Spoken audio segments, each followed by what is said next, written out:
शहर से लगभग 40 किलोमीटर दूर एक इलाका था, सोनापुर। नक्शों में अब उसका नाम नहीं मिलता। सरकारी कागजों में लिखा है पूरी तरह खाली।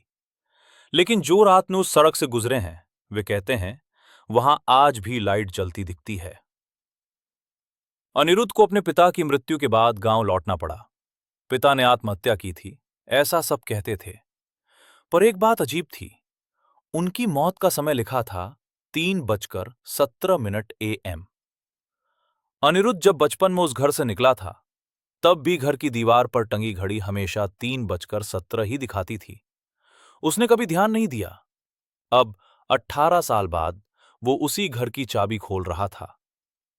दरवाजा खुलते ही अंदर से ठंडी हवा नहीं आई, बल्कि बासी सांसों जैसी बदबू, जैसे कोई बहुत देर से वहां सांस ले रहा हो। घर में सब वैसा ही था, सोफा, मेज, दीवारें, सब पर धूल, और सामने वही पुरानी घड़ी, 3:17। अनिरुद्ध ने नई बैटरी डाली, सुई हिली, 3:18। अचानक टिक टिक टिक, तेज आवाज, और फिर धड़ाम, घड़ी गिर पड़ी।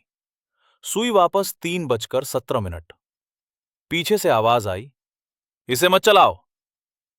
अनिरुद्ध पलटा, कमरा खाली। घर में एक कमरा था जिसे बचपन में हमेशा बंद रखा गया। पिता कहते थे उसमें मत जाना। उस रात अनिरुद्ध ने दरवाजा खोला। अंदर एक पुराना पलंग और दीवारों पर काली खरोंचें, जैसे किसी ने नाखूनों से दीवारें नोच दी हों। फर्श पर एक डायरी पड़ी थी, पिता की लिखावट। वो आवाज फिर आई, 3:17 पर। हर रात। आईने में मैं खुद को नहीं देख पा रहा, पर कोई और दिखता है। वो कहता है इस घर में अब तू नहीं रहता।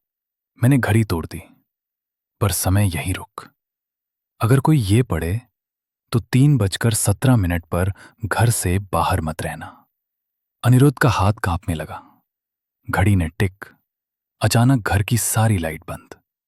सिर्फ एक आवाज, 3:17। अनिरुद्ध सामने वाले आईने की ओर गया। आईने में वो खुद नहीं था। वहां उसका पिता खड़ा था, लेकिन आंखें पूरी काली, मुंह धीरे धीरे खुला।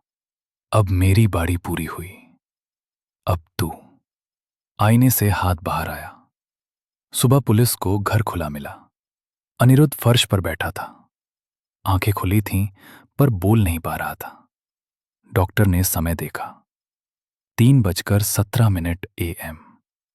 घर की दीवार पर नई खरोंचें थीं, और घड़ी अब भी चल रही थी, 3:17। अब उस घर में कोई नहीं जाता, पर रात में अगर कोई सड़क से गुजरे तो खिड़की में एक आदमी दिखता है, जो घड़ी की ओर देखता रहता है और फुसफुसाता है, अगला कौन?